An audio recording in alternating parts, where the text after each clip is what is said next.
Sekarang kita melanjutkan dengan Lukas pasal 3 dan kita membahas ayat 1 sampai dengan ayat yang ke-20. Dalam tahun ke-15 dari pemerintahan Kaisar Tiberius, ketika Pontius Pilatus menjadi wali negeri Yudea dan Herodes raja wilayah Galilea, Filipus saudaranya raja wilayah Iturea dan Trachonitis, dan Lisanias raja wilayah Abilene. Pada waktu Hanas dan Kayafas menjadi imam besar, datanglah firman Allah kepada Yohanes anak Zakaria di padang gurun. Maka datanglah Yohanes ke seluruh daerah Yordan dan menyerukan, bertobatlah dan berilah dirimu dibaptis, dan Allah akan mengampuni dosamu.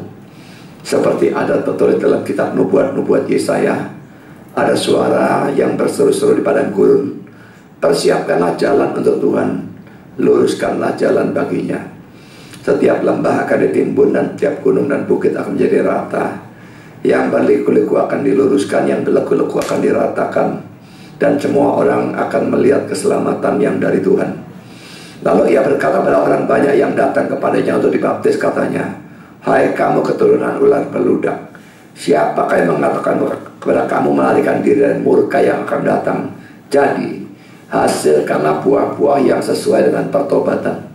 Dan janganlah berpikir dalam hatimu, Abraham adalah bapa kami. Karena aku berkata kepadamu, Allah dapat menjadikan anak-anak bagi Abraham dari batu-batu ini. Kapak sudah tersedia pada akar pohon, dan tiap pohon yang tidak menghasilkan buah yang baik akan ditebang dan dibuang ke dalam api. Orang banyak bertanya kepadanya, jika demikian apakah yang harus kami berbuat? Jawabnya, barang siapa mempunyai 2 helai baju, hendaklah ia membaginya dengan yang tidak punya. Dan barang siapa mempunyai makanan, hendaklah ia berbuat juga demikian.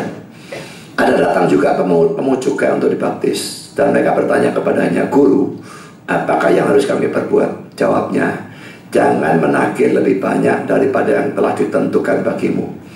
Dan prajurit-prajurit bertanya juga kepadanya, dan kami apakah yang harus kami perbuat? Jawab Yohanes kepada mereka, jangan merampas dan jangan memeras, dan cukupkanlah dirimu dengan gajimu. Tetapi karena orang banyak sedang menanti dan berharap, dan semuanya bertanya dalam hatinya tentang Yohanes, kalau ia adalah Mesias.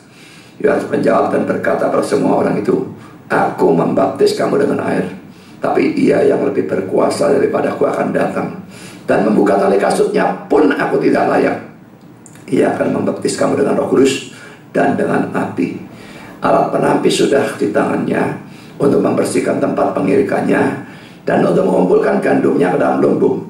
Tapi debu jerami itu akan dibakarnya dalam api yang tidak terpadamkan. Dengan banyak nasihat lain, Yohanes memberitakan Injil kepada orang banyak.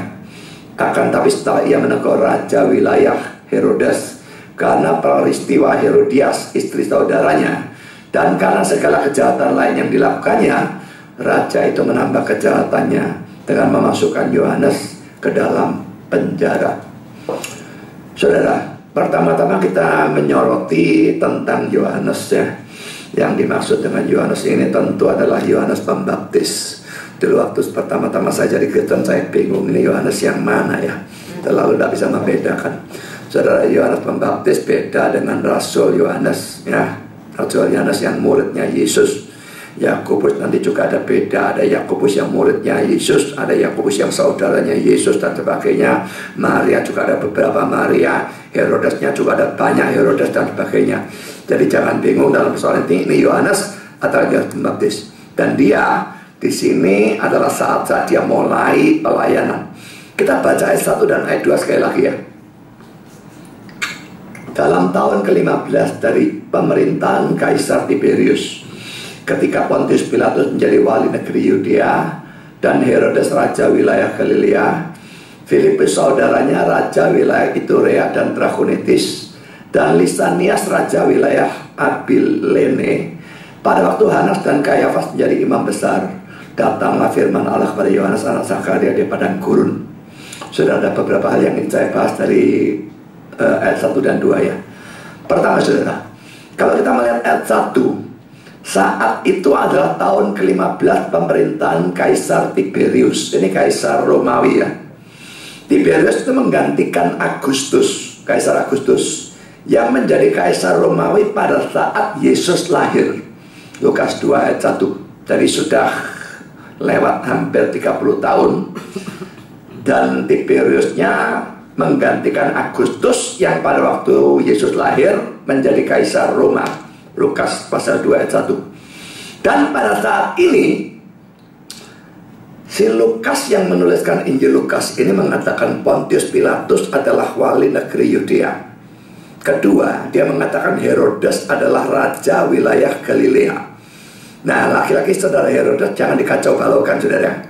Ini Herodes yang dibicarakan di sini adalah Herodes Antipas, anak dari Herodes yang agung, Herod the Great. Herodes yang agung itu menjadi raja pada saat Yesus lahir. Itu Herodes yang lain lagi. Ini anaknya, ya. Antipas yang dibicarakan di sini. Yang ketiga, Filipus adalah raja wilayah Iturea dan Trachonitis. Lalu yang keempat, Lisanias adalah raja wilayah Abilene. Saudara, sebetulnya apa gunanya semua ini untuk kita? Gunanya adalah satu ini, saudara. Ini semua menunjukkan dengan jelas bahwa Lukas pada waktu dia menuliskan Injilnya, dia memperhatikan sejarah. Dan dia tidak menulis sembarangan saja di dalam persoalan sejarah. Ada orang-orang yang berkata Alkitab itu tidak ada salahnya kalau urusan doktrin. Tapi kalau urusan sejarah, ilmu bumi yang gak perlu-perlu seperti itu, ya bisa-bisa salah. Saudara, kalau Alkitab bisa salah dalam urusan sejarah, Alkitab juga bisa salah dalam urusan doktrin. Doktrin kadang-kadang dibangun di atas sejarah. Misalnya Kristus mati dan bangkit itu sejarah, ya. Kalau itu bisa salah, lah doktrin yang dibangun di atasnya bubar semua, sudah seluruh Kristen bubar, saudara. Dan saudara, kitab suci harus diklaim tidak bisa salah. Tapi yang saya maksudkan kitab suci itu adalah Alkitab aslinya yang kita sebut autograf. Memang itu sudah tidak ada, tapi itu yang kita klaim sebagai yang tidak ada salahnya sama sekali. Tapi salinan-salinan sudah mengandung kesalahan, apalagi yang sudah diterjemahkan ke dalam bahasa lain, itu jelas sudah mengandung kesalahan. Tapi jelas bahwa Lukas menulis memperhatikan sejarah.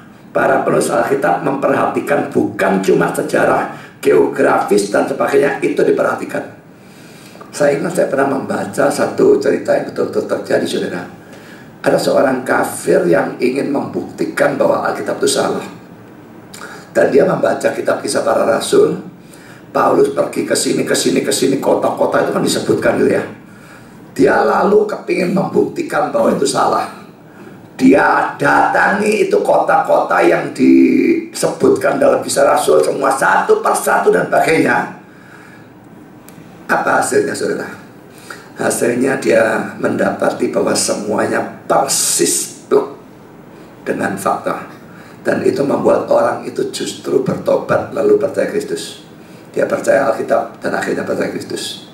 Jadi saudara, Alkitab itu bukan cuma benar di dalam hal besar-besar, tapi hal kecil-kecil, detail-detail benar, sejarah, geografis dan sebagainya. Memang kalau Alkitab kita sudah ada kesalahan karena kesalahan penyalinan. Nah, yang saya katakan, yang saya klaim sebagai tidak ada salahnya, betul-betul murni, inerrant dan infallible, sama sekali tidak ada salahnya, itu hanya autografnya. Autografnya sudah tidak ada. Lalu apa gunanya kita klaim itu inerrant, tidak ada salahnya? Kalau saudara, kalau firman Allah ada salahnya, maka Allahnya salah. Itu firman Allah yang murni. Tapi yang sudah disalin itu sudah tidak lagi murni. Memang mereka tetap dijaga oleh Tuhan, tapi tidak secara mutlak.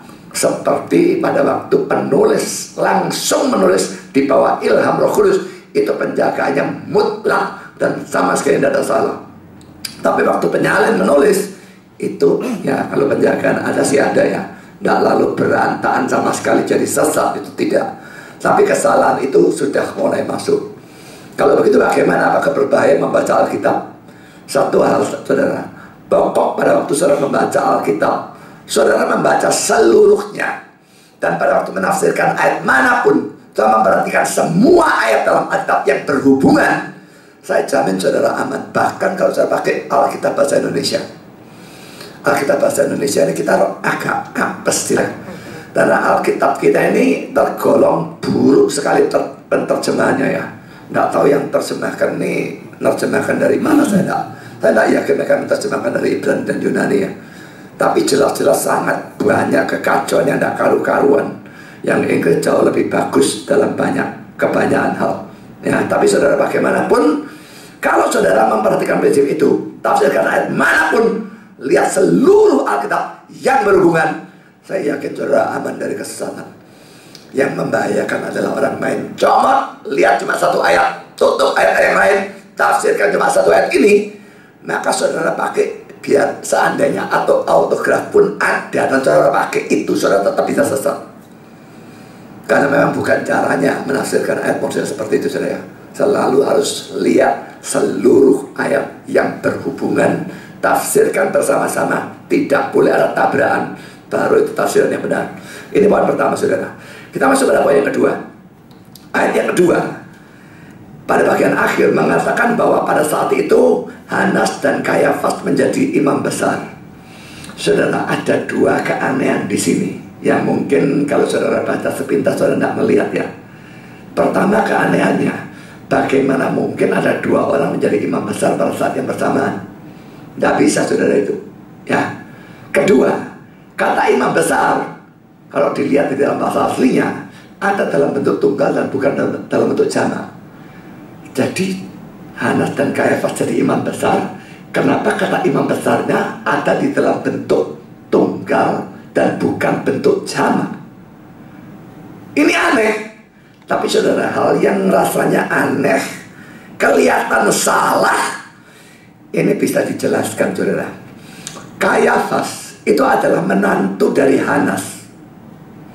Hanas itu adalah imam besar pada tahun 6 sampai 15 Masehi. Dan dia lalu diturunkan dari jabatannya oleh Valerius Gratus, gubernur Romawi. Jadi saudara, ini pemerintah penjajah yang sama sekali tidak ada urusan dengan agama Yahudi. Dia gunakan power, turunkan imam besar itu dari jabatannya, lalu digantikan oleh Kayafas. Jadi dari sudut pemerintah, Kayafas imam besar, Hanas sudah out. Tapi saudara, dalam prakteknya Hanas tetap memegang kuasa sebagai imam besar.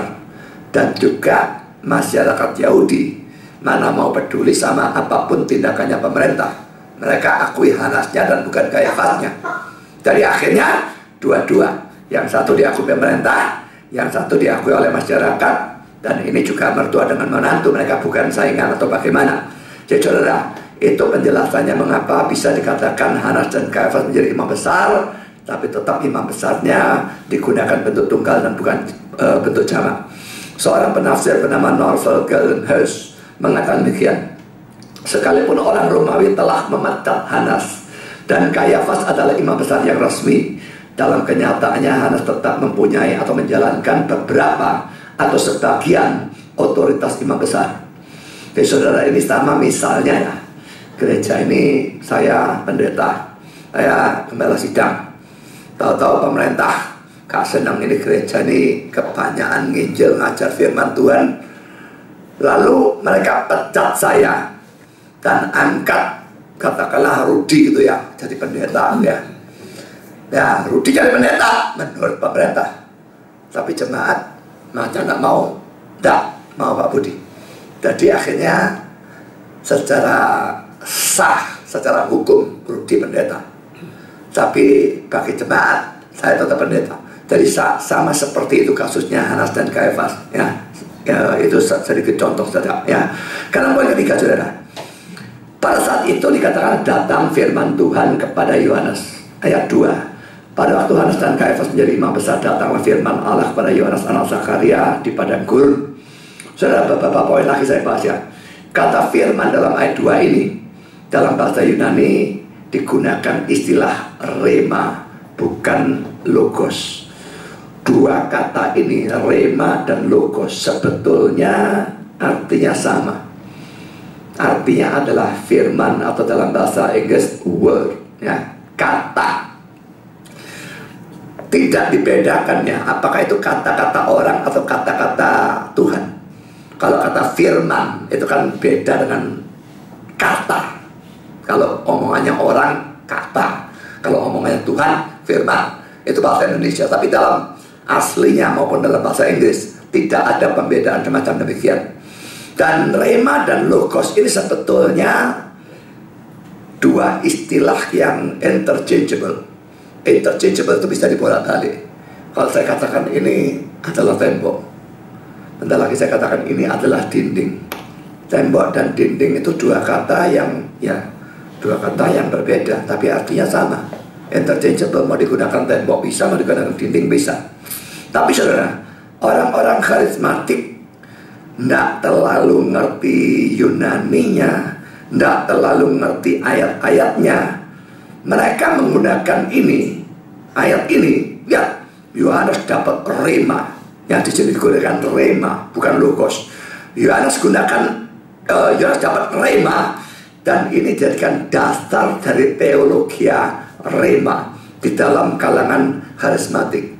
Saya tidak tahu saudara cukup familiar, cukup akrab dengan teologia rema atau tidak. Kalau saudara tidak pernah berkecimpung belas dalam dunia karismatik, atau tidak pernah bergaul belas dengan orang-orang karismatik, ini ngomong apa ini?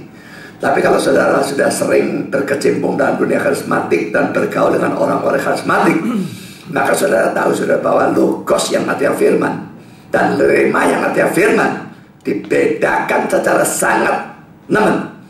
Saudara, saya akan membahas kata rema dan logos oleh orang-orang karismatik. Pertama adalah John F. MacArthur Jr. Dia bukan orang karismatik, ya. Dia cuma menunjukkan pandangan karismatik. Dia bahkan anti karismatik.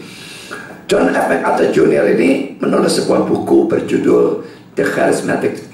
Dan dia berkata bahwa seorang bernama Charles Farah, seorang profesor di Oral Roberts University, ini orang karismatiknya, berkata sebagai berikut: logos adalah firman yang bersifat sejarah dan objektif, dan rema adalah firman yang bersifat pribadi dan subjektif.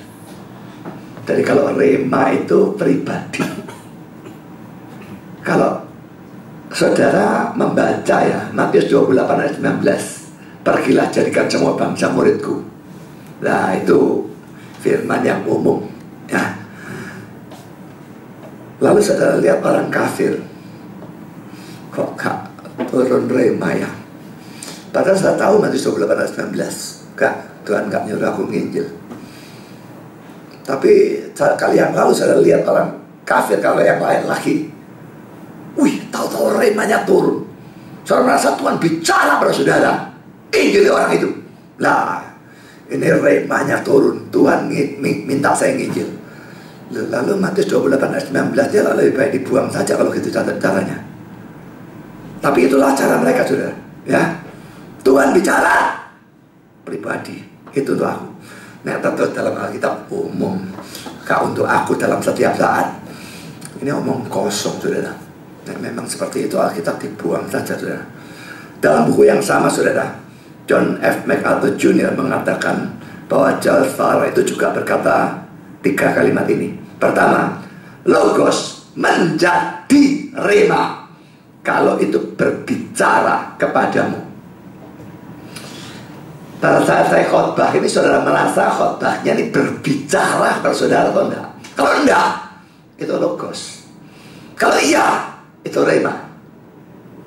Rema berarti pribadi, berarti untuk saudara.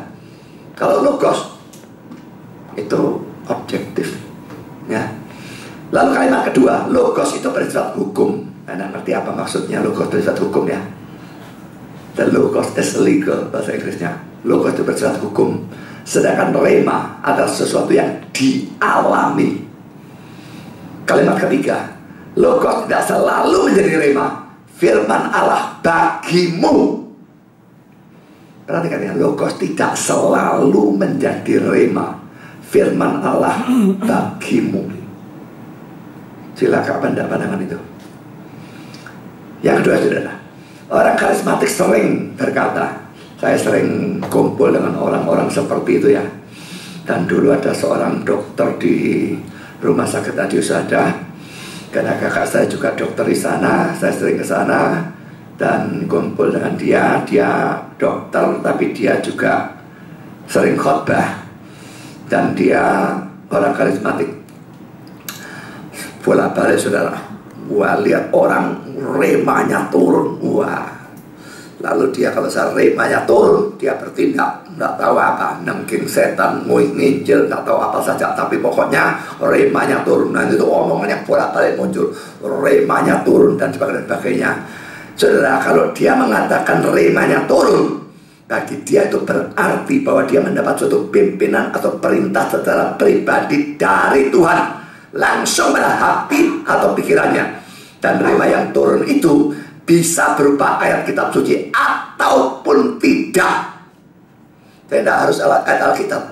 Bisa saja lihat orang, lalu ayat Alkitab yang muncul ini bicaranya, pergilah jadikan semua bangsa muridku misalnya, itu ya.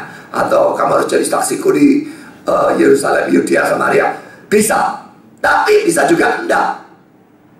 Remanya turun. Misalnya dia pergi toko, jalan-jalan, beliau barang itu Alkitab bagian mana? Tidak ada, saudara. Tapi pokoknya bisa.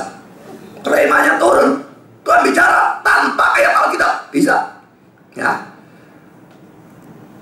repotnya, saudara, gimana tahu itu Tuhan yang ngomong atau setan yang ngomong, atau dia yang ngomong? Bisa hati nuraninya sendiri, bisa Tuhannya, bisa setan. Itu sebabnya biarpun kayak saya tadi sharing ya, tadi malam dengar ayat Alkitab dari radio itu, ini dari orang, dari setan, atau dari Tuhan. Tadi bahkan waktu saya khotbah sendiri, ini dari saya sendiri atau dari Tuhan. Itu tetap ada dua kemungkinan. Jadi saudara, ini membahayakan ya, kalau ada sesuatu langsung dianggap dari Tuhan. Waktu Daud itu merasa, aku kok tinggal di istana, tabut Tuhan tinggal di kemah, ini gak cocok. Dia mau mendirikan bait Allah, dan dia berkata pada Nabi Nathan. Wah, Nathan langsung setuju. Nathan keluar, Tuhan bilang, siapa sih setuju? Bilang balik, gak boleh kamu yang dirikan, anakmu yang dirikan. Apa yang muncul dalam hati kita? Bahkan kalau itu bagus sekali dan motivasinya benar, belum tentu datang dari Tuhan. Bisa dari diri sendiri. Nyatanya Daud itu jelas bagus, motivasinya bagus, semuanya bagus, Tuhan tidak mau. Jadi sudah hati-hati dengan apa yang muncul dalam hati. Belum tentu dari Tuhan. Tapi orang-orang karismatik tidak pernah memikirkan hal-hal model semacam demikian. Pokoknya merasa begini. Ini bisa perasaan, saudara ya. Tapi mereka anggap itu rema, ayat Alkitab atau bukan ayat Alkitab, tidak jadi urusan. Lalu lucunya kadang-kadang terbukti bahwa remanya itu salah ya. Tengah malam tahu-tahu terima rema. Dan remanya berkata, kamu pergi jalan ini, nomor ini. Dia turuti pergi ke jalan itu, nomor itu tidak ada. Jalannya mandek sebelum nomor itu. Nah, ini rema yang dari mana? Sebetulnya dari hal seperti begitu dia bisa merasakan ini sudah ngawur, saudara. Ya. Nah, saudara, saya akan tunjukkan dasar Alkitab yang dipakai oleh orang-orang karismatik, dan nanti saya akan tunjukkan bagaimana membantahnya ya. Pertama, saudara, Lukas 3 ayat 2, datanglah firman Allah kepada Yohanes, kata firman dalam bahasa Yunani menggunakan rema. Lalu kedua, saudara, poin B, Markus 14 ayat 72 dan Markus 26 ayat 75. Dua ayat yang paralel ya. Petrus teringat akan kata-kata dari Tuhan Yesus, dan kata-kata itu rema. Markus 14 ayat 72, dan pada saat itu berkokoklah yang untuk kedua kalinya. Ini setelah Petrus menyangkal tuh ya. Maka teringatlah Petrus bahwa Yesus telah berkata. Kalau terjemahan kita telah berkata, sebetulnya dia teringat kata-kata Yesus, dan ini menggunakan rema. Matius 26 ayat 75 juga. Maka teringatlah Petrus akan apa yang dikatakan Yesus. Jadi ini itu ya kata-kata Yesus, dan dalam bahasa Yunani menggunakan rema. Jadi ini, wah, bagi Petrus remanya turun. Setelah dia nyangkal 3 kali, remanya turun. Itu teologi mereka. Lalu poin C, saudara, juga Lukas 24 ayat 8 dan Kisah Rasul 11 ayat 16 menggunakan kata rema. Lukas 24 ayat 8, maka teringatlah mereka akan perkataan Yesus itu. Kata perkataan itu menggunakan rema. Kisah 11 ayat 16, maka teringatlah aku akan perkataan Tuhan. Yohanes membaptis dengan air, tapi kamu akan dibaptis dengan Roh Kudus. Kata perkataan yang saya garis bawah itu juga laki-laki menggunakan kata rema. Jadi saudara, banyak ya. Kalau memang rema digunakan memang banyak, saudara. Tapi saudara, apakah penafsirannya benar? Saya bisa membuktikan secara sangat-sangat kuat dan tak bisa dibantah bahwa penafsiran mereka itu jelas ngawur, tak karu-karuan. Saudara, keberatan atau serangan saya yang pertama, tadi mereka pakai Markus 14:72 dan Matius 26 ayat 75 ya. Dua-dua pakai kata rema.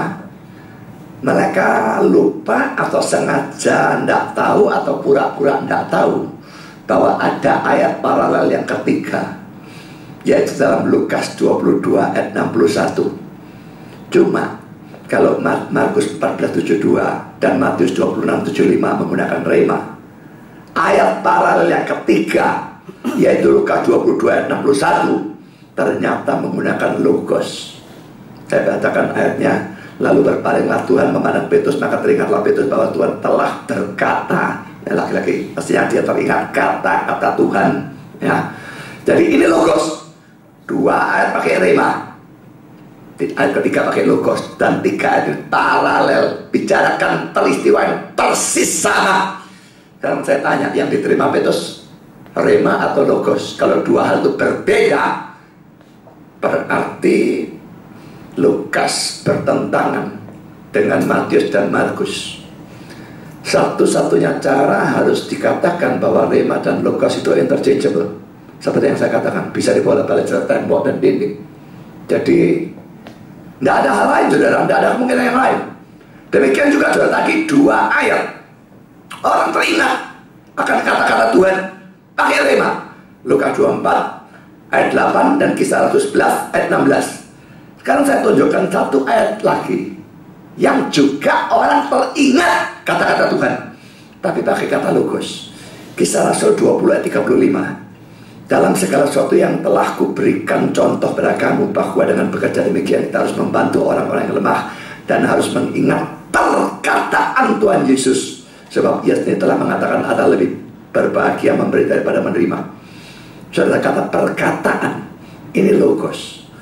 Jadi tadi 2 ayat orang teringat kata-kata Yesus pakai rema. Sekarang ayat ketiga teringat juga kata-kata Yesus pakai logos. Jelas lagi-lagi rema dan logos haruslah interchangeable. Jadi tidak bisa 2 kata itu dibedakan seperti dalam teologi karismatik. Membedakan 2 kata itu adalah sesuatu yang tidak berdasar. Karena hal kedua, saudara, yang saya jadikan keberatan atau serangannya, orang-orang karismatik berkata bahwa kalau firman itu berbicara kepada kita, maka logos berubah menjadi rema kalau berbicara. Sekarang saya ingin saudara lihat ayat-ayat yang saya daftar di sini, firmannya berbicara atau tidak. Karena dalam semua ayat yang saya kutip ini, firmannya mempertobatkan. Mana bisa firmannya mempertobatkan kalau firmannya tidak berbicara kepada orangnya? Ya, saya lihat saudara. Kisah 2 ayat 41. Orang-orang yang menerima perkataannya itu memberi diri dibaptis, dan pada hari itu jumlah mereka bertambah kira-kira 3.000 jiwa. 3.000 orang bertobat pada saat Petrus khotbah hari Pentakosta. Kata perkataan di sini, saudara, menggunakan logos dan bukan rema. Katanya kalau berbicara itu rema, kalau logos itu tidak bicara. Ini bertobat, saudara, tidak bicara, tapi pakai logos. Kisah 4 ayat 4. Tapi di antara orang yang mendengar ajaran, kata ajaran, ini logos, itu banyak yang menjadi percaya, sehingga jumlah mereka menjadi kira-kira 5.000 orang laki-laki. Laki-laki jadi pertobatan yang sungguh-sungguh, saudara. 3.000 naik dari 5.000. Karena Kisah Rasul 8 ayat 14, ketika rasul-rasul di Yerusalem mendengar bahwa tanah Samaria telah menerima firman Allah, mereka menerima, saudara. Orang-orang Samaria percaya, sekalipun ada Simon tukang sihir yang percayanya itu percaya palsu, tapi mayoritas dari mereka percaya sungguh-sungguh. Mereka menerima firman Allah. Kata firman, logos bukan rema. Kisah 11 ayat 1, rasul-rasul dan saudara-saudara di Yudea mendengar bahwa bangsa-bangsa lain juga menerima firman Allah. Saudara, Kisah 11 ini membicarakan kisah 10. Kisah 10 tentang Cornelius, dan dia bertobat sungguh-sungguh dengan keluarganya. Menerima firman Allah, mereka bertobat sungguh-sungguh. Dan kata firman pakai logos bukan rema. Kisah 13 ayat 48, mendengar itu bergembira semua orang yang tidak mengenal Allah, dan mereka memuliakan firman Tuhan, dan semua orang yang ditentukan Allah itu hidup kekal menjadi percaya. Ini pertobatan sejati semua, saudara. Tapi semua pakai kata logos. Mereka bilang kalau bicara rema, kalau tidak logos. Ini semua pakai logos, tapi semua mempertobatkan. Satu ayat lagi, 1 Petrus 1:23, karena kamu telah dilahirkan kembali bukan dari benih yang fana, tapi dari benih yang tidak fana, oleh firman Allah yang hidup dan kekal. Saudara, awas dengan ayat ini ya. Lahir baru itu dalam teologi reform itu harus terjadi sebelum pertobatannya, sebelum imannya. Lahir baru dulu, baru iman. Kalau yang Armenian mencampur adukan dua hal ini. Jadi lahir baru terjadi pada saat percaya, itu teologi Armenian.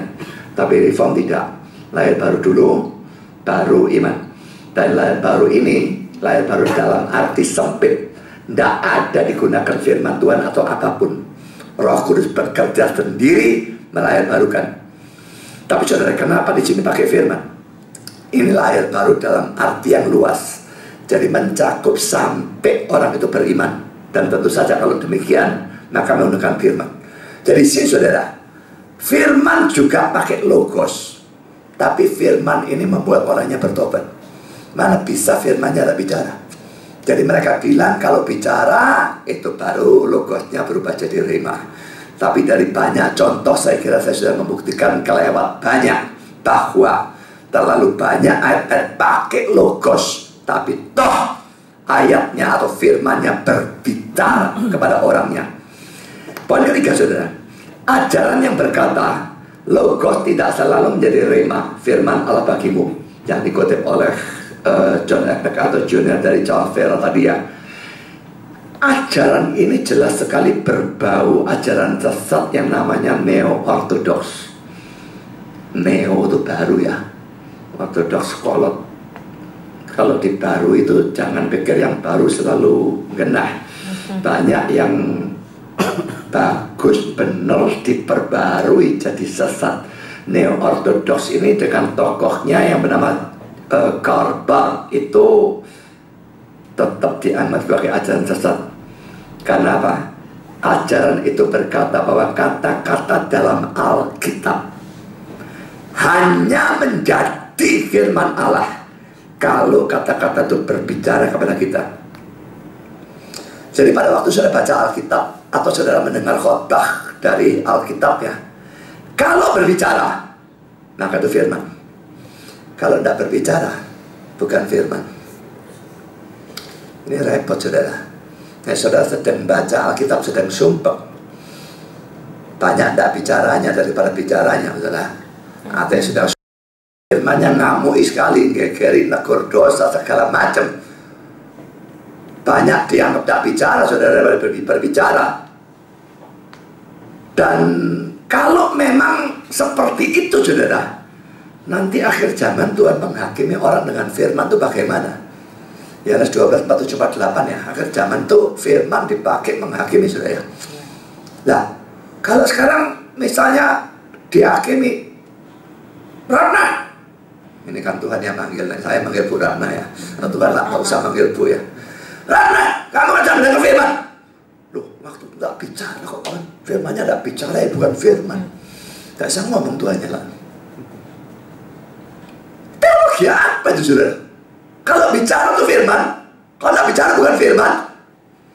Kalau sekarang saya berkata jangan mencuri, jangan berdusta, jangan berzina dan sebagainya, dan saudara tidak merasa itu bicara, itu bukan firman, dan saudara boleh dusta, curi, zina seenaknya, dan saudara dalam langkah firman. Begitu.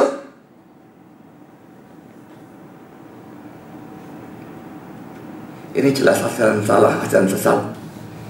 Yang benar adalah kita harus percaya bahwa seluruh Alkitab adalah firman Allah secara objektif. Jadi, apakah saudara baca, mendengar, atau tidak, Alkitab saudara geletak, no? Itu tetap firman. Dikhotbahkan dan sumpah kopi saudara dengar belas, itu tetap firman. Dan apakah pada waktu saudara mendengar misalnya, saudara ngerti atau tidak, itu tetap firman. Saudara merasa Tuhan bicara atau tidak, saudara mentaati atau tidak, Alkitab tetap adalah firman. Objektif saudara tidak tergantung sikap kita, tidak tergantung perasaan kita, dia tetap adalah firman. Ya. Jadi kalau kitab suci hanya menjadi firman kalau bicara kepada kita, maka orang-orang yang tidak mau bertobat itu, mereka bisa membantah Tuhan. Aku tidak pernah merasa engkau manggil aku kok. Aku tidak pernah merasa engkau suruh aku percaya Yesus, percaya Injil dan sebagainya. Aku tidak pernah merasa aku mendengar firman Allah. Tidak ada kemungkinan.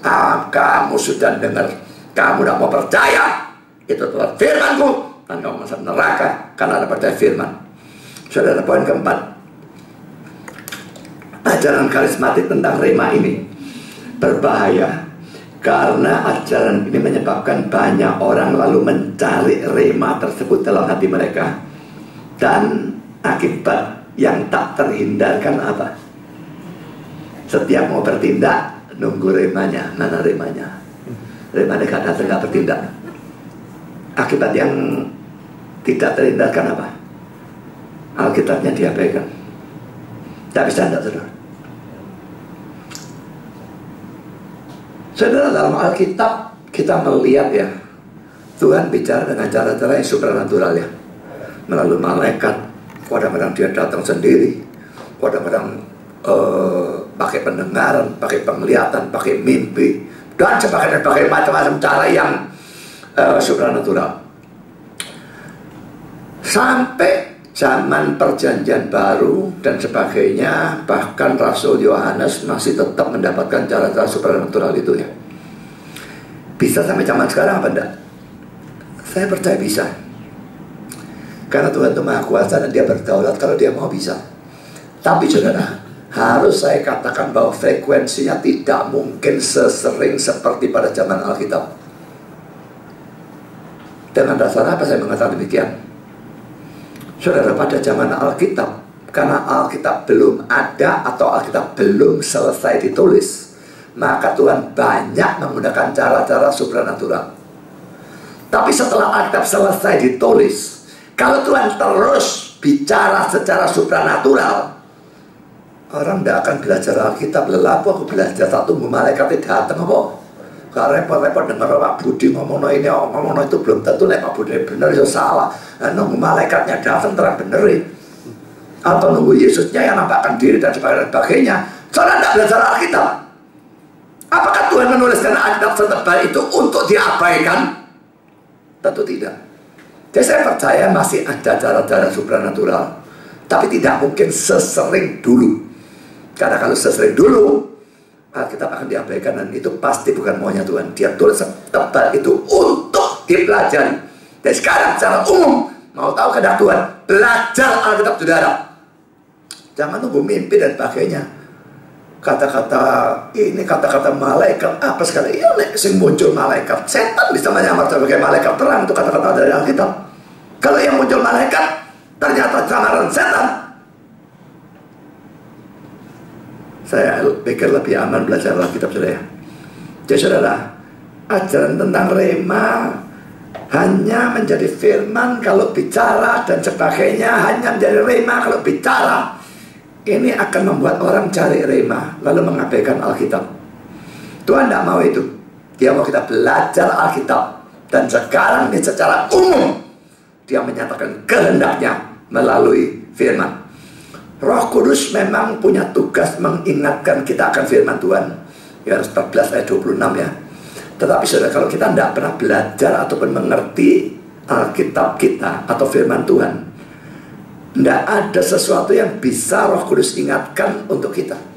Dia hanya bisa mengingatkan kalau kita pernah tahu, pernah ngerti.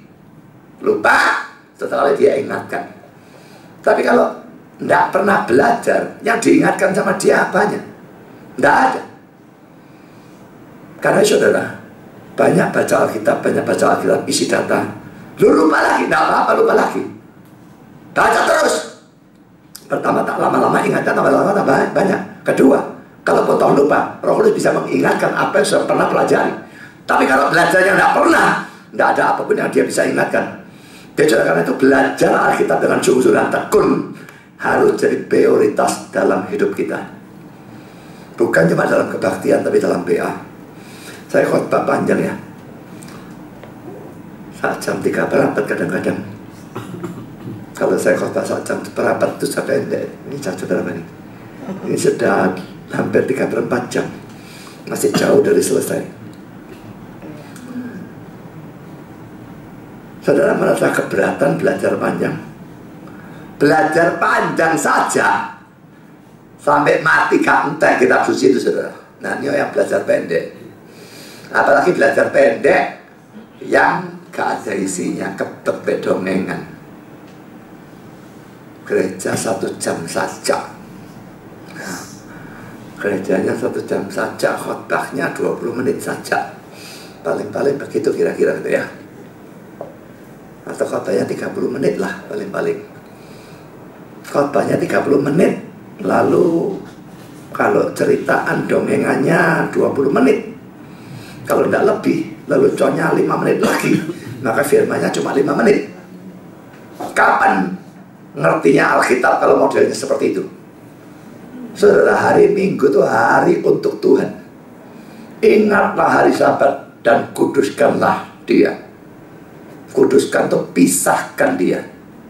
Seharusnya hari Minggu itu seluruhnya untuk Tuhan. Tidak untuk kita pergi belanja, shopping, jalan-jalan, piknik atau apapun. Seluruhnya untuk Tuhan. Jadi sebetulnya tidak boleh orang Kristen keberatan kebaktian 3 jam mestinya. Cuma orang kayak khawatir belum denger saya khotbah saat jam 3/4 belum lagi sharingnya setengah jam. Akhirnya total kebaktian minggu lalu mendekati 3 jam. Dan kira-kira hari ini rasanya terulang lagi. Kalau minggu depan saudara tidak datang, berarti belum karena kebanyakan firman. Saudara kepingin ngerti firman, datang ke tempat ini. Tapi kalau memang firman bukan prioritas dalam hidup saudara, ya memang gereja ini tidak cocok bagi saudara. Gereja ini menekankan firman, puji-pujian singkat, ya doanya agak panjang dikit, pengakuan iman sengaja saya buang dan sebagainya. Doa Bapak kali buang, memang tidak ada keharusan pakai kok. Tapi firman Tuhannya panjang, sukar, galinya jelimet dan sebagainya. Saya ingin membuat orang mengerti. Kebaktian demikian, PA juga demikian. PA sekarang juga tambah panjang. Saya kadang-kadang pikir, saya ini tambah lama khotbah tidak bisa pendek. Bingung saya khotbah pendek. Biasanya PA itu selesai jam 8:30 ya. Sekarang 2 kali PA selesai jam 9 terus. Tambah tanya jawab 12 sampai setengah 10. Jadi berusaha sekarang kepingin mendekkan khotbah, tidak tahu bagaimana. Sekarang sudah poin B, bagi orang pembaptis yang tadi disebut rema ya, pokoknya itu firman betulnya ya, rema logos tidak usah dibedakan. Bagi orang pembaptis, firman Tuhan itu adalah panggilan pelayanan. Saudara, panggilan pelayanan bisa datang melalui macam-macam cara ya. Bisa melalui khotbah, saat teduh. Adanya kebutuhan dalam gereja itu bisa merupakan panggilan. Saya tidak bilang harus loh ya. Misalnya gereja kita butuh guru sekolah minggu misalnya ya, maka itu bisa merupakan panggilan bagi saudara. Tapi saya tidak bilang harus. Kalau saya bilang harus, Lalu 20 orang ini semua jadi guru sekolah minggu. Nah, gak lucu, saudara. Tentu tidak bisa dikatakan harus, tapi bisa. Adanya peluang pelayanan, bisa merupakan Tuhan bukakan, merupakan panggilan. Jadi kalau ada pelayanan terbuka, gumulkan, Tuhan kau kehendaki aku di sana, ya atau tidak? Ya. Jadi adanya pintu terbuka, pelayanan firman melalui internet, melalui apa, adanya teman yang mengajak, adanya dorongan hati dan sebagainya, itu semua bisa merupakan panggilan.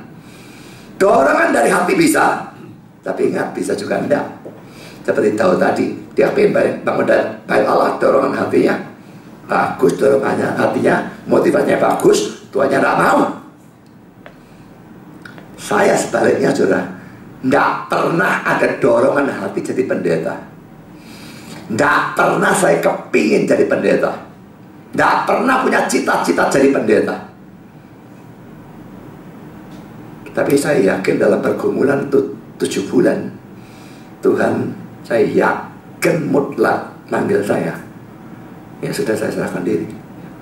Biarpun waktu itu dengan terpaksa, tapi saya sampai sekarang tidak pernah menyesalkan saya mentaati panggilan itu, meninggalkan ITS tingkat 5 yang tinggal cuma skripsi. Jadi saudara, banyak cara ya panggilan pelayanan bisa datang kepada saudara. Jangan terlalu cepat diabaikan, jangan juga terlalu cepat diterima.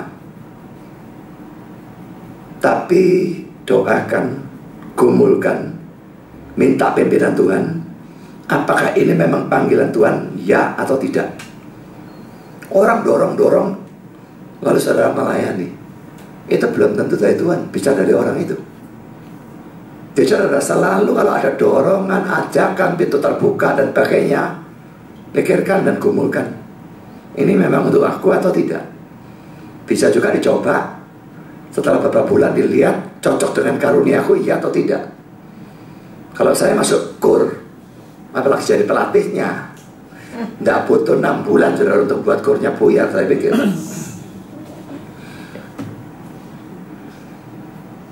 Kalau saudara ngajar sekolah minggu, pertama ngajar tentu tidak karu-karuan, pasti tidak karuan.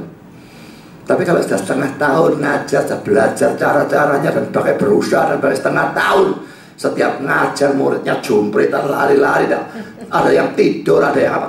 Ya saudara, mandek kok saudara, daripada muridnya masuk neraka semua. Saudara tidak perlu takut mandek dari pelayanan kalau saudara yakin itu bukan karunia saudara, dan karena itu bukan panggilan saudara. Karena dengan diteruskan, itu bukan tekun, itu tekun berbuat dosa. Itu tekun melayani di tempat yang bukan maunya Tuhan, dan itu dosa. Sekarang kita masuk dalam poin yang kedua, saudara. Pelayanan umum Yohanes Pembaptis adalah ayat 3 sampai dengan ayat 6. Maka datanglah Yohanes ke seluruh daerah Yordan dan menyerukan, bertobatlah dan berilah dirimu dibaptis, dan Allah akan mengampuni dosamu, seperti ada tulis dalam kitab nubuat-nubuat Yesaya. Ada suara yang berseru-seru di padang gurun, persiapkanlah jalan untuk Tuhan, luruskanlah jalan baginya. Setiap lembah akan ditimbun, setiap gunung dan bukit akan menjadi rata. Yang berliku-liku akan diluruskan, yang berliku-liku akan diratakan, dan semua orang akan melihat keselamatan yang dari Tuhan.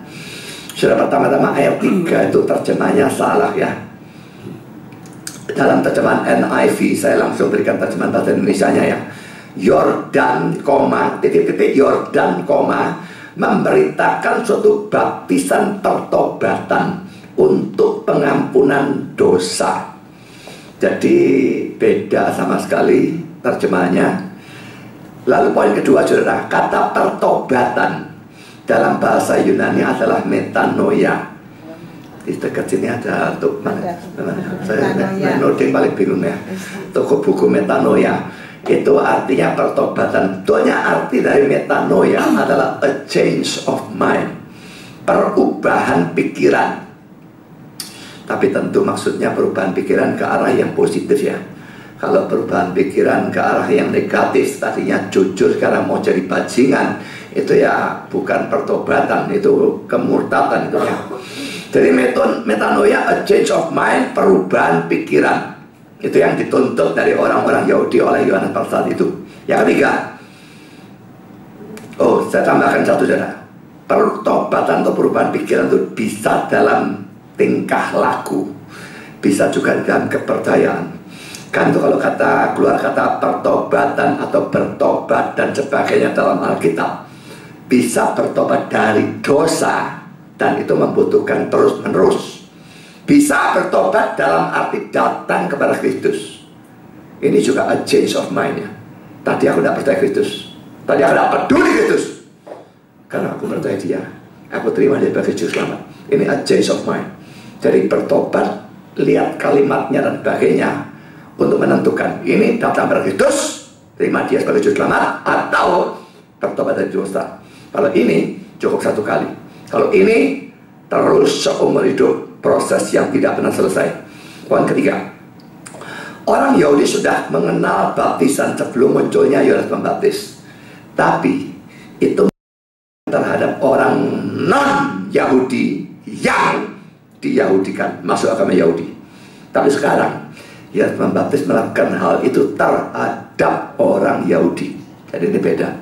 Yang keempat, ayat 4-6 menunjukkan bahwa munculnya Yohanes Pembaptis dan pelayanannya merupakan penggenapan dari nubuat Yesaya yang diambil dari Yesaya pasal 40 ayat 3 dan seterusnya. Ada suara yang berseru-seru, persiapkan di padang gurun jalan untuk Tuhan, luruskan di padang belantara jalan raya bagi Allah kita. Setiap lembah harus ditutup, setiap gunung dan bukit diratakan dan sebagainya. Sudah lihat persisnya ya, sama jelas diambil dari sana. Jadi sudah ada nubuat. Hebat ya. Yesaya itu hidup 700 tahun sebelum kelahiran Kristus. Kelahiran Kristus dan Yohanes Pembaptis kan beda cuma 6 bulan ya. Jadi 700 tahun sebelumnya ini sudah dinubuatkan. Yesaya tahu dari mana, saudara? Saudara, salah satu keunggulan Alkitab kita dibandingkan dengan kitab suci agama lain manapun, Alkitab kita dipenuhi dengan nubuat. Sebetulnya kata nubuat itu artinya bukan ramalan ya. Bisa ajaran, bisa perintah, bisa larangan, bisa hardikan dan sebagainya. Pokoknya firman. Tapi sudah kadung salah kaprah, nubuat selalu diartikan ramalan, dan saya gunakan dalam arti seperti itu. Jadi dalam Alkitab kita ini banyak ramalan ya.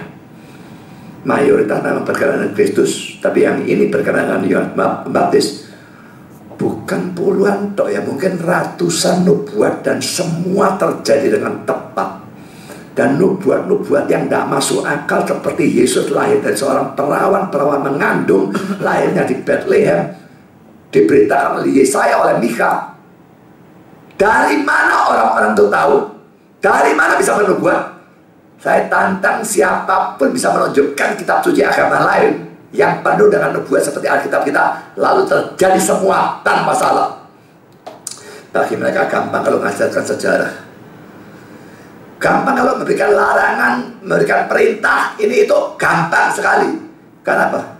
Suka dibuktikan perintah atau larangan itu salah atau tidak, sejarah itu salah atau tidak, suka dibuktikan. Tapi kalau mereka berani masukkan nubuat dalam arti ramalan, kalau ramalannya salah, terbukti hitam di atas putih bahwa itu salah. Kenapa nabi-nabi ini tidak takut memberitakan ramalan? Kalau tidak terjadi atau terjadinya salah, maka terbukti hitam di atas putih mereka melakukan nubuat palsu. Firman Tuhan ini salah, Alkitab kita salah. Tapi para nabi ini tidak pernah takut. Mereka tahu mereka memberitakan firman dan tidak mungkin salah. Kalau Tuhan menyuruh mereka meramal, mereka meramal. Dan Alkitab kita dipenuhi ramalan, semua terjadi dengan tepat, tanpa ada yang meleset. Ada yang belum terjadi, seperti kita lihat di yang kedua dan sebagainya. Tapi yang terjadi, semua terjadi dengan persis. Dan itu bukti bahwa Alkitab kita adalah firman Tuhan.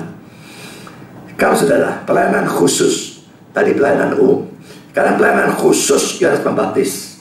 Saudara, pertama-tama ada golongan yang tidak tulus yang datang kepada dia dalam ayat 7 dan ayat 9. Lalu ia berkata pada orang banyak yang datang pada untuk dibaptis. Ini sebuah ayat nama dia pengkhotbah satu ya. Orang banyak tuh datang kepadanya untuk dibaptis. Katanya apa? Hai kamu keturunan ular beludak. Bayangkan kalau saudara datang ke sini, Pak Budi, aku minta dibaptis.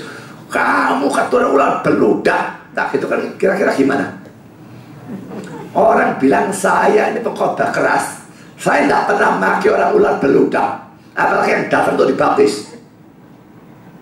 Banyak orang menolak saya khotbah di gerejanya karena saya khotbah terlalu keras.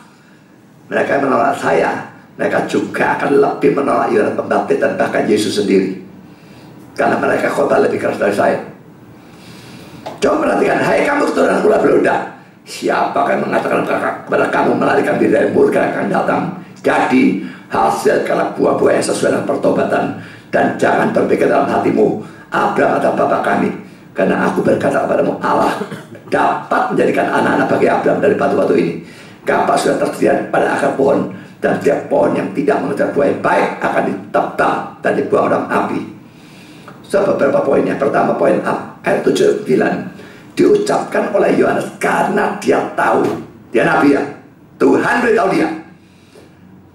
Banyak yang datang itu tidak sungguh-sungguh dalam arti mereka mau dibaptis. Ya, mereka memang mungkin mau dibaptis, tapi hatinya tidak ada kesungguhan bertobat. Dan tidak ada gunanya saudara upacara lahiriah baptisan itu kalau hatinya tidak ada pertobatan atau a change of mind, metanoia tadi. Banyak gereja senang baptis orang ya. Tambah banyak baptis saja tanpa ngerti-ngerti baptis. Dan saya berjumpa dengan banyak orang yang sudah dibaptis, bahkan lebih dari sekali. Dan saya tanya, yakin selamat? Ada yang bilang tidak yakin, itu saja lah. Ada yang bilang yakin. Yakin, saya tanya, kenapa kok yakin? Karena sudah dibaptis. Bahamu dah. Goblok yang metamis.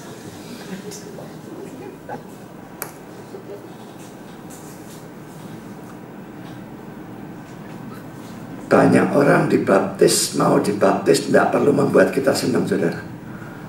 Yang perlu adalah orangnya sungguh-sungguh bertobat atau enggak, itu yang perlu. Bahkan banyak jemaat itu enggak terlalu penting. Banyak nek kambing kabeh, lalang kabeh, gunanya apa, saudara? Orang selalu bangga gerejaku gede, 20.000 orang. Ya ngomong jujur saja, saya kepingin jumlahnya gereja saya bertambah. Tapi kalau bertambah dengan wedus kabeh, saya lebih baik 20 ekor domba daripada 2.000 ekor wedus. Saya tidak nuduh siapapun wedus loh ya. Salah poin B, saudara ya. Calvin berkata demikian, Yohanes tidak hanya mengkhotbahkan pertobatan secara umum, tapi ia juga menerapkan ajarannya kepada individu-individu. Saudara, orang khotbah itu memang mesti begitu ya. Tidak boleh khotbah secara umum. Terapkan kepada individu-individu, tapi bukan dengan sebut nama ya. Pak Yu, tambah naik terus ya Pak Yu. Tapi misalnya saya tahu ada orang satu ini dosanya ini, orang satu ini dosanya ini. Kalau saya tahu, saya masukkan tanpa menyebutkan orangnya. Dibuat mendarat khotbah itu tidak salah, itu harus dipribadikan. Kalau misalnya saya berbicara jangan mencuri gitu ya, lah jangan mencuri. Saya tahu orang si A ini nyolong meteran listrik ini, buat diapa no meterannya bisa jadi pelan misalnya gitu ya.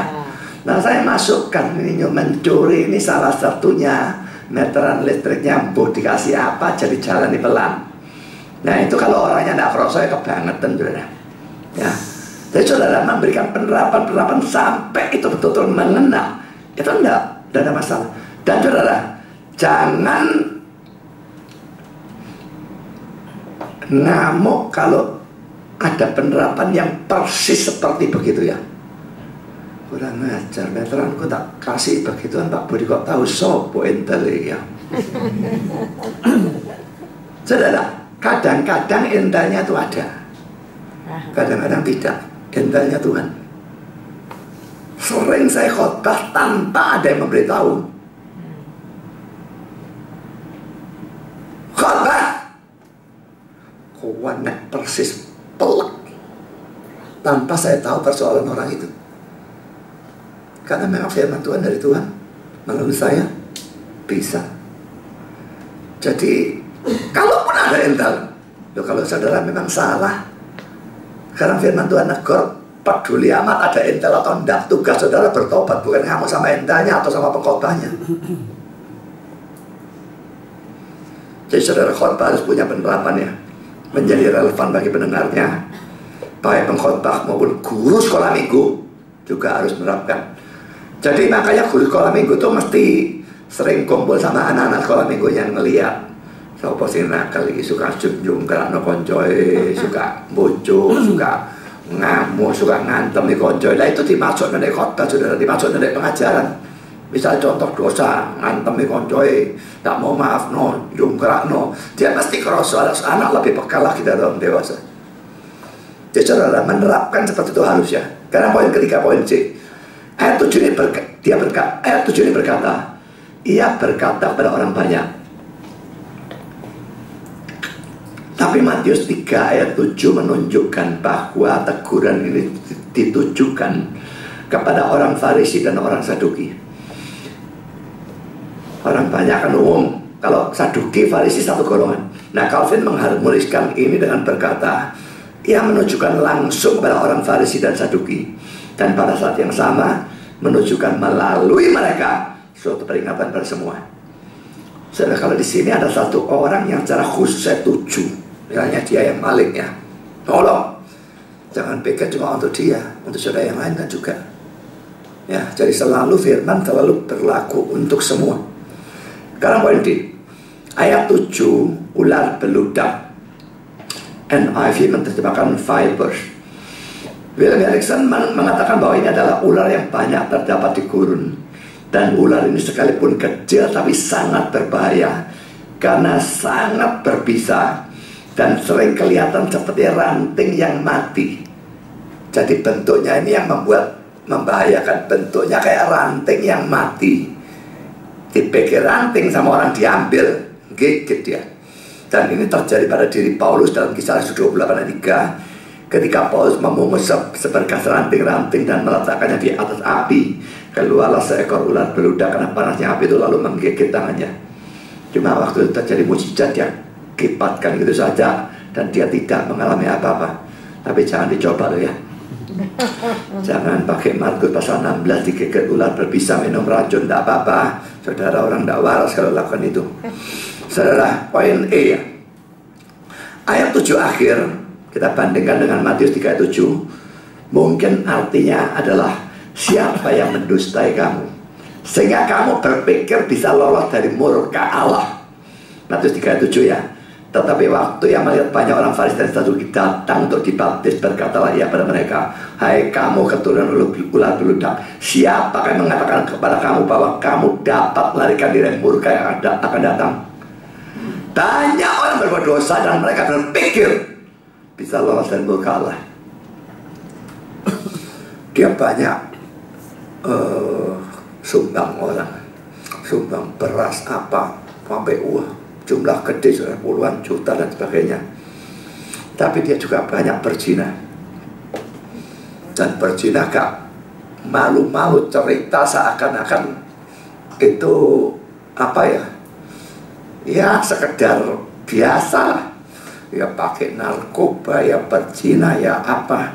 Ini yang dulu saya pernah ceritakan kepada saudara, saya tanya, kamu mau soge tapi sakit-sakitan begini, apa melarat kayak dia tapi sehat? Dia bilang, wah di melarat ya soronya. Lalu dia bilang, ya pokoknya mesti punya rumah cilik, tak apa-apa, AC harus ada, motor ya mesti ada, mas yo ndak mewah ndak apa-apa. Lalu duit mesti ada, satyo tiap hari. Satyo tiap hari akan melarat, saudara. Nah, kenapa dia bilang harus satya tiap hari? Supaya kalau ada cewek tetap bisa beli. Itu alasan dia ngomong serius, saudara. Guyonan, saudara. Jadi orang ini banyak sumbang, banyak berzina dan sebagainya. Waktu bicara soal mati, dan saya bilang kalau mati saya yakin, kalau saya mati saya yakin saya masuk surga. Saya yakin bukan karena kebaikan saya. Saya yakin karena saya punya juru selamat. Dia bilang, aku ya yakin mati masuk surga. Tapi yakinmu tuh jinamu gak kamu regen lah. Dia mungkin menghitung cuma nolong orangnya, tapi jinanya tidak direken. Jadi saudara, ini patut ditanyakan kepada dia, siapa yang mendustai kamu jika kamu berpikir bisa lolos dari murka Allah. Saudara, Allah itu begitu suci, dosa sekecil apapun dan sesedikit apapun cukup membuat dia murka. Dan dia begitu adil, dosa cuma satu dil cukup memasukkan orang itu selama-lama ke dalam neraka. Dan karena setiap orang tanpa kecuali butuh juru selamat, dan tanpa juru selamat tidak ada orang masuk surga, semua akan pergi ke neraka. Orang ini yakin masuk surga, betul-betul buta. Poin F, saudara, ayat 8a. Jadi hasilkanlah buah-buah yang sesuai dengan pertobatan. Jadi pertobatan dalam hati dinyatakan oleh mulut, aku dosa dan sebagainya, harus dibuktikan dengan perbuatan. Perbuatan ini buahnya. Nah, ayat ini menekankan bahwa pertobatan sejati harus dibuktikan melalui buah roh, bukan bahasa roh.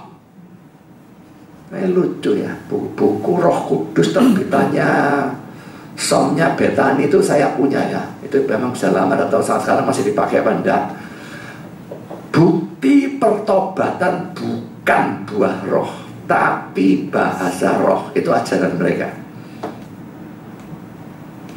Kalau itu memang benar, Stefanus masuk neraka, saudara, dia tidak pernah bahasa roh. Dan saya juga, saya tidak pernah bahasa roh juga. Saudara, bahasa roh itu karunia. Bisa orang punya, bisa tidak. Dari 1 Korintus pasal 12 itu jelas sekali. Tapi kalau buah roh, setiap orang yang punya Roh Kudus, buah harus ada. Perubahan hidup sekecil apapun ke arah positif harus ada. Kalau itu tidak ada, Roh Kudusnya tidak ada. Kalau Roh Kudusnya tidak ada, imannya tidak ada. Dari pertobatan harus ada buah. Jangan tuntut kesucian, tidak ada yang suci. Jangan pikir orang jatuh dalam dosa pasti tidak Kristen. Dosa apapun, Daud bisa berzina dan membunuh, tapi dia sungguh-sungguh adalah orang beriman. Dosa sebesar apapun orang bisa jatuh, tapi setidaknya ada perubahan hidup ke arah pasti harus ada buah roh dalam diri saudara, ada atau tidak. Tanpa itu tidak ada gunanya saudara ngomong aku percaya, tidak ada gunanya belas. Poin ke-8, poin G ya, ayat 8b. Dan jangan berpikir dalam hatimu, Abraham adalah bapa kami, karena aku berkata kepadamu, Allah dapat menjadikan anak-anak bagi Abraham dari batu-batu ini. Artinya, jangan bersandar pada hal-hal lahiriah. Hal lahiriah apa? Mereka keturunan Abraham.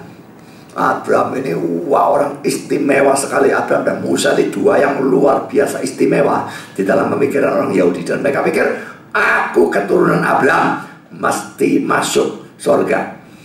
Saudara, keturunan itu cuma hal lahiriah. Jangan bersandar pada hal lahiriah. Saudara, memang di sini Jawa mbek Cina kabeh, gak ada yang Yahudi, tidak ada bagi kita bisa ngomong aku keturunan Abraham secara daging, tidak bisa ya. Tapi saya tetap bisa bertanda pada hal lahiriah. Apa? Baptisan, keanggotaan gereja, jabatan dalam gereja. Aku guru sekolah minggu, aku majelis, aku pendeta, kekristenan orang tua. Aku muncul dari bangsa yang Kristen. Justru bangsa yang Kristen atau suku bangsa yang Kristen yang membahayakan juga. Kristennya tradisional kebanyakan, Batak, ya, Kupang gitu ya. Banyak-banyaknya sudah Kristen kabeh memang Tapi justru Kristen kabeh justru membahayakan. Yang sungguh-sungguh yang mana? Saudara, jangan bersandar pada hal-hal lahiriah. Hati saudara percaya sungguh-sungguh pada Kristus sebagai juru selamat, ya atau tidak? Itu yang menentukan saudara masuk surga atau tidak. Poin H, ayat 9. Kapak sudah tersedia pada akar pohon, dan tiap pohon yang tidak menghasilkan buah yang baik akan ditebang dan dibuang dalam api. Ini memberikan ancaman bagi setiap orang yang tidak mengeluarkan buah. Saudara, kapak di bawah pohon siap nebang, tidak ada buah, tebang, buang dalam api. Memang kapan ditebangnya, itu Tuhan yang menentukan waktu. Poin I, ini adalah khotbah atau teguran yang keras. Padahal saudara, Yohanes Pembaptis ini, kalau saudara lihat tadi kan baru muncul ya, datang firman. Ini baru mulai terjun pelayanan, langsung khotbahnya begitu keras. Jadi saudara, kebijaksanaan banyak orang untuk mula-mula lunak dulu tidak selalu benar, saudara. Bisa benar, saya tidak bilang selalu salah ya, tapi tidak selalu benar. Tergantung Tuhan mau bagaimana. Kalau dia mau keras ya keras. Waktu saya pertama kali debat lawan Islam, debat terbuka itu saya bergumul mati-matian berapa bulan. Tanya seadanya orang, semua ngomong, semua tanpa kecuali, jangan khotbah keras-keras. Mereka tahu saya keras. Tapi waktu saya mempersiapkan khotbah, saya doa, Tuhan, aku mau kehendak-Mu. Jadinya khotbah keras. Ya sudah, tak beritakan, tak peduli. Mau ngamuk ben, mau apa, tidak peduli. Poin J, ini juga adalah teguran terbuka atau teguran di muka umum, supaya semua menjadi takut. Jadi saudara, tidak selalu negor itu mesti di bawah 4 mata ya. Matius 18 ayat 15 itu seringkali dilihat orang negor mesti secara pribadi. Kalau kesalahannya pribadi, maka negornya pribadi. Tapi kesalahan yang diketahui umum, menurut saya negornya harus secara umum juga. Dan ada dua teks ini, Galatia 2 ayat 11-14, di mana Paulus menegur Petrus di depan umum. Ini rasul negur rasul. Para Petrusnya rasul lebih dulu, lebih senior. Paulusnya lebih junior. Dia tidak peduli junior atau senior. Aku pokoknya juga rasul, dan kamu salah. Dia tegur di depan semua orang. Dan Petrusnya tidak balas. Dan tidak pernah ada ayat manapun yang menyalahkan tindakan Paulus ini. Dan dalam 1 Timotius 5:20, Paulus berkata, mereka yang berbuat dosa hendaklah kau tegur di depan semua orang, agar yang lain itu pun takut. Jadi ayat ini dengan Matius 18 tadi ayat 15 yang negor di bawah 4 mata itu harus ditafsirkan bersama-sama. Kadang-kadang harus tegur di bawah 4 mata, kadang-kadang harus tegur di depan umum.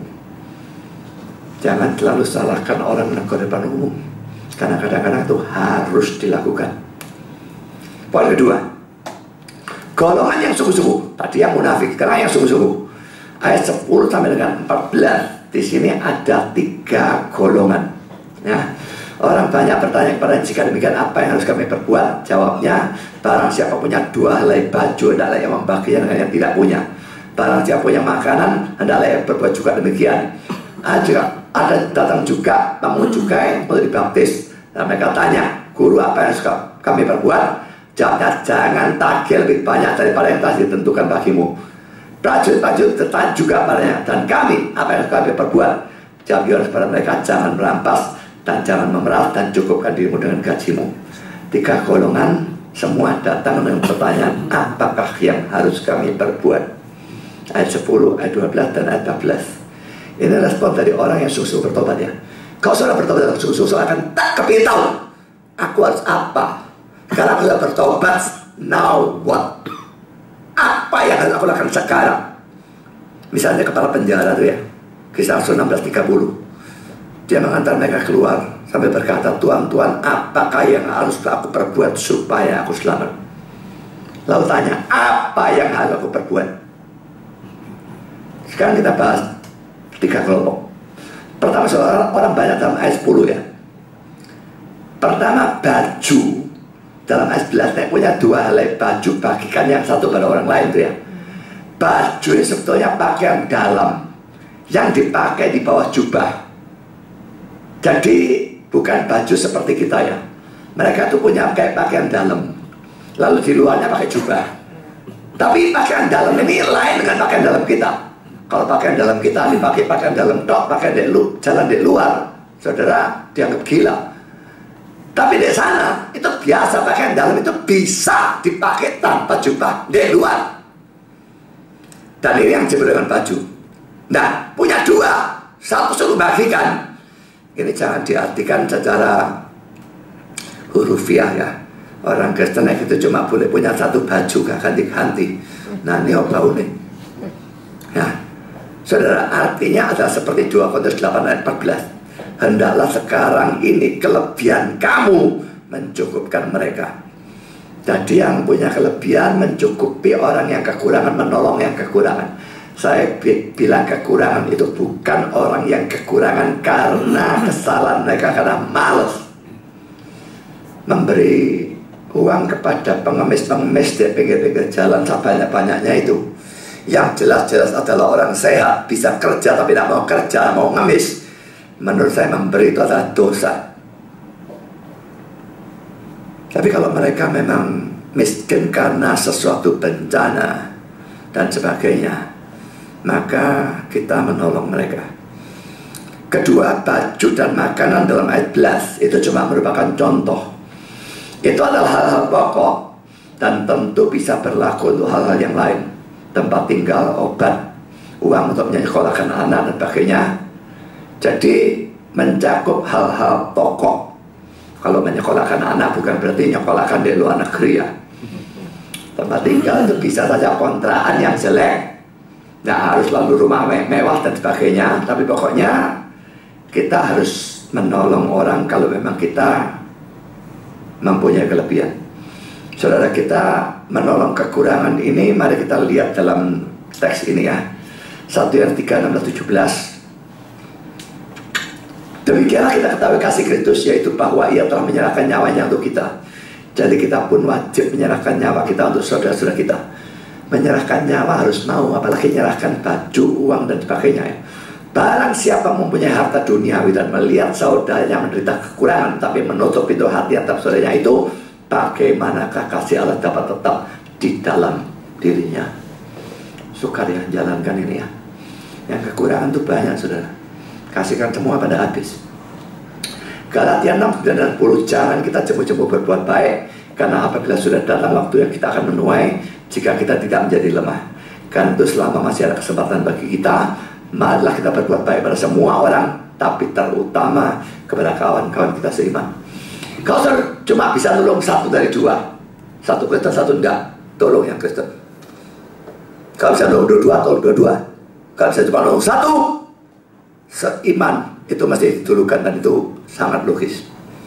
Poin B, para pemujukan dalam ayat 12, mereka juga tanya, apa yang harus kami perbuat? Saudara, para pemujukan ini biasanya menaikkan pajak ya, lalu mengkorupsi kelebihannya. Dan Yohanes Pembaptis melarang untuk melakukan hal itu. Jadi kalau saudara adalah pegawai yang seringkali mencuri dengan menaikkan bon, bertobatlah.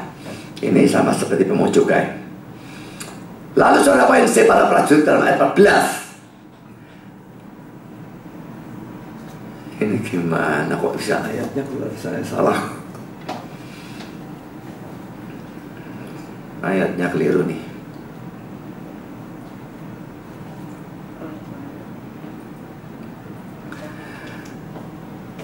Jadi para prajurit tanya, apa yang saudara buat? Tidak boleh memeras, cukupkan dirimu ya. Pertama, jangan memeras. Ini lagi-lagi salah terjemahannya. NIV, jangan menuduh orang secara salah. NASB, atau menuduh siapapun secara salah. Bukan memeras ya, tapi menuduh secara salah. Nggak tahu jadi memeras dari mana. Cukupkanlah dirimu. Ini juga kurang tepat. NIV dan NASB, be content. Puaslah. Saudara, ada beda ya antara merasa cukup dan merasa puas. Yang merasa puas lebih positif ya. Saya bisa saja mencukupkan diri, dicukup-cukup no, tapi tidak merasa puas, ngomel terus gak mari-mari. Tapi kalau merasa puas, tidak ngomel, lain saudara. Ya, 1 Timotius 6 ayat 6-10, memang ibadah sebetulnya kesalehan. Dari mana ibadah itu tidak tahu. Kesalehan itu kalau disertai rasa cukup, laki-laki mestinya rasa puas, memberi keuntungan besar. Lalu ayat 8, asal ada makanan cukuplah, puaslah mestinya. Sudah mestinya orang dalam hal jasmani gampang merasa puas. Dalam hal rohani tidak boleh merasa puas. Orang Kristen kebalik ya. Kalau dalam hal rohani cepat merasa puas, secukuplah, ngerti firman Tuhan, tidak usah banyak-banyak, wis cukup. Tapi kalau dalam hal jasmani, wah, berapapun tidak cukup-cukup, saudara. Yang ketiga, saudara, Yohanes Pembaptis tidak menyuruh para prajurit berhenti menjadi prajurit atau membuang senjata mereka. Saudara, sebetulnya ini secara implisit menunjukkannya orang menjadi tentara, bahkan berperang, itu diizinkan asal-asalnya benar. Kalau memang tidak diizinkan, mereka akan disuruh stop jadi tentara. Tidak disuruh stop jadi tentara. Ya. Dan kalau jadi tentara boleh, perang itu boleh. Cuma perang itu harus perang yang benar. Kalau perangnya hanya mengagresi orang lain, itu tentu tidak bisa dibenarkan. Tapi kalau perang itu membela negara kita diagresi oleh negara lain, adalah omong kosong. Orang kita tidak boleh perang. Saya juga dalam urusan bela diri pribadi punya hal yang sama. Jangan gunakan ditempelin kanan, berikan kiri. Tempelin itu tampar, itu serangan yang tidak membahayakan nyawa, saudara. Yesus tidak gunakan sembarang kata, dia tidak gunakan bacok ya. Kalau kamu bacok lehermu yang kanan, berikan yang kiri, jangan tugel-del, ya. Tidak ada. Tampar itu sakit, lebih pada hati sakitnya. Nah, serangan seperti itu tidak boleh balas. Tidak hurufnya dikasih yang kanan sudah gendeng. Tidak boleh balas. Tapi tentu saja nangis, menghindar dan sebagainya itu boleh. Tapi saudara, kalau serangannya membahayakan, saya tidak percaya orang Kristen tidak boleh bela diri. Omong kosongnya tolol itu. Yesus diserang tidak bela diri kok. Dia datang untuk mati, saudara. Kalau dia bela diri ya tidak bisa jadi juru selamat. Yesus itu bukan teladan dalam segala hal. Saudara mau niru dia mati di salib, saudara mau niru dia puasa 40 hari, tidak kawin dan sebagainya. Tidak semua dia ditajani. Dia saudara, perang itu selama perangnya benar, tidak ada masalah. Bunuh orang dalam perang boleh kalau perangnya benar. Bela diri pribadi terpaksa dalam keadaan membunuh atau dibunuh, menurut saya orang Kristen boleh membunuh. Saya kira waktu saya dulu membahas hukum ke-6 jangan membunuh, saya sudah memberikan jauh lebih detail. Mau pelajari ulang, silahkan pelajari ulang. Sekarang poin ketiga, saudara. Golongan yang terlalu meninggikan Yohanes Pembaptis, ayat 15 sampai dengan ayat 17. Tetapi karena orang banyak sedang menanti dan berharap, dan semuanya bertanya dalam hati tentang Yohanes kalau ia adalah Mesias, Yesus menjawab dan berkata pada semua orang itu, aku membaptis kamu dengan air, tapi yang lebih berkuasa daripada aku akan datang, dan membuka tali kasutnya pun aku tidak layak. Ia akan membaptis kamu dengan Roh Kudus dan dengan api. Alat penapi sudah di tangannya untuk membersihkan tempat pengirikannya dan untuk mengumpulkan gandum yang ke dalam lumbungnya, tapi debu jalan yang akan dibakar dalam api yang tidak terpadamkan. Soal poin A, orang-orang yang menilai Yohanes terlalu tinggi. Mereka mengira Yohanes Pembaptis adalah Mesias sendiri. Poin B, kepada orang-orang yang Yohanes Pembaptis mengatakan dia bukan Mesias, jauh lebih rendah dari Mesias. So, jangan mau jadi kayak Yesus ya. Siapapun yang jadi diktator dalam gereja, dia mau jadi seperti Yesus. Dia bilang, aku lebih rendah. Buka tali kasutnya pun itu tugasnya hamba, budak. Aku udah layak. Lebih rendah dari budaknya sang Mesias. Poin C, ayat 16, dia akan membaptis kamu dengan Roh Kudus dan dengan api. Saudara, pertama Yohanes hanya melakukan tanda lahiriah ya, baptis dengan air. Yesus melakukan hal rohani yang disimbolkan oleh baptisan, yaitu membaptis dengan Roh Kudus dan dengan api. Saudara, gereja Bala Keselamatan menjadikannya sebagai dasar baptisan dengan alasan ayat ini menunjukkan, lihat, baptisan tidak harus pakai air. Saudara, baptisan Roh Kudus dan api itu tidak bicara cara baptisan. Kalau upacara baptisan dimanapun pakai air, tidak ada yang tidak. Dan tidak boleh pakai apapun selain air.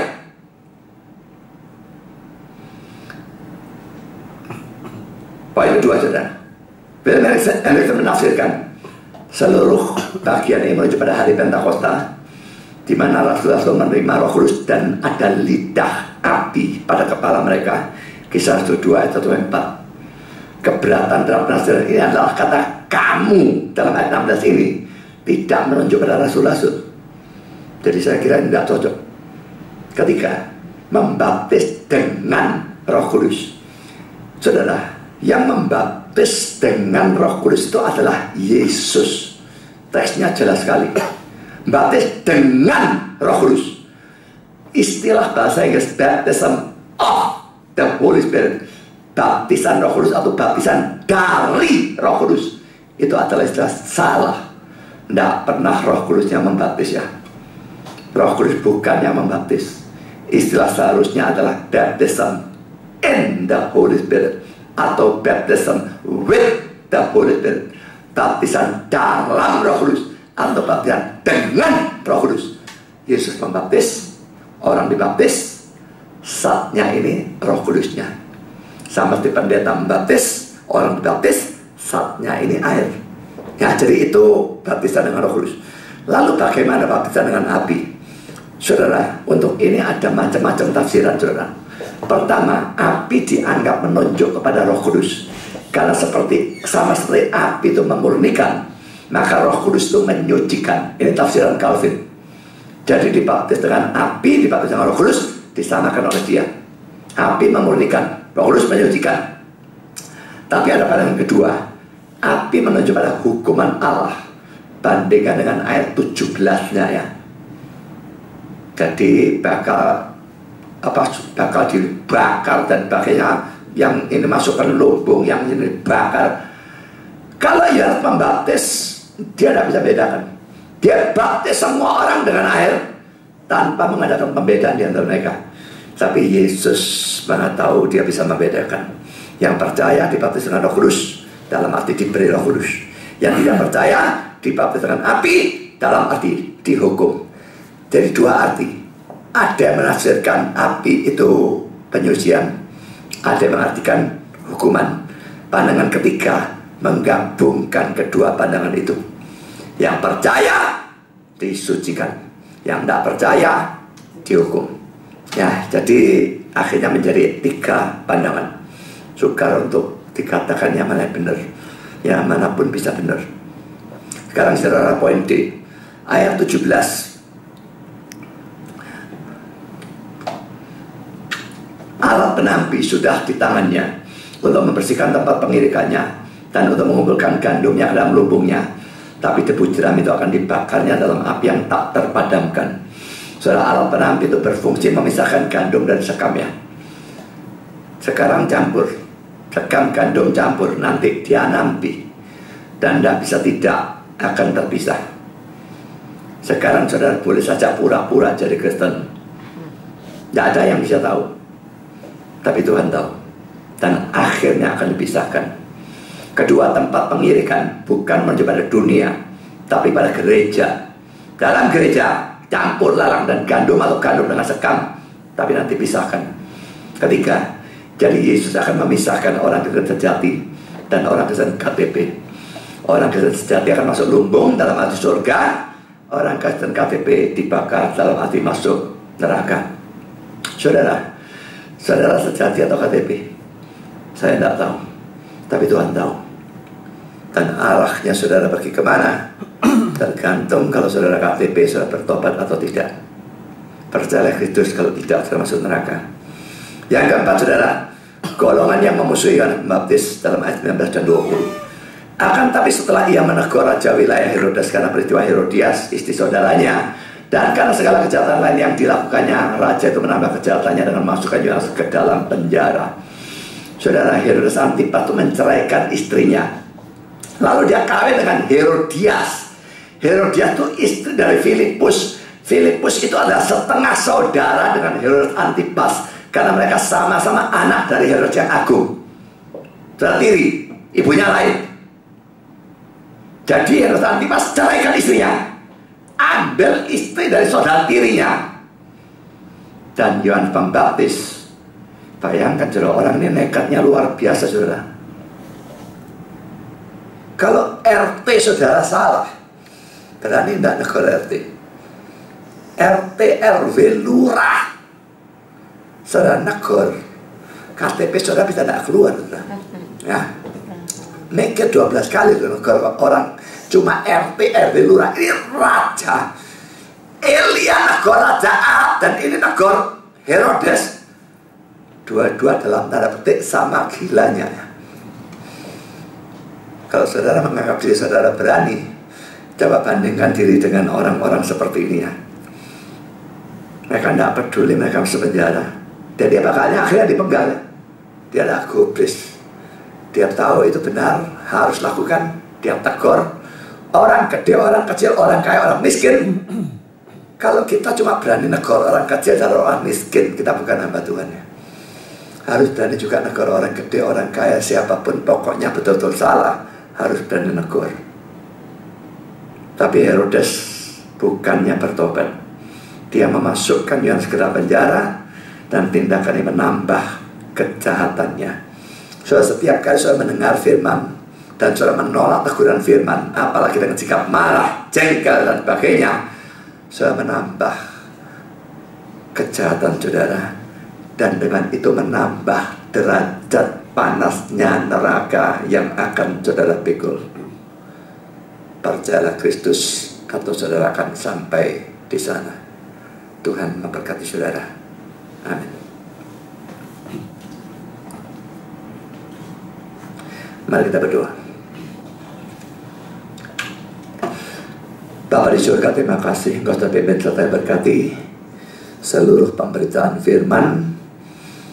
Banyak hal sudah kami dengar, dan Tuhan tolong supaya kami menjadi orang yang tulus dan sungguh-sungguh, tidak mengandalkan hal-hal lahiriah seperti baptisan, keanggotaan, jabatan, tapi betul-betul punya hati yang bertobat dalam arti percaya dengan sungguh-sungguh pada Kristus sebagai Tuhan dan Juru Selamat, tanpa mana semua kami akan masuk neraka. Tolong kami juga berusaha menguduskan diri.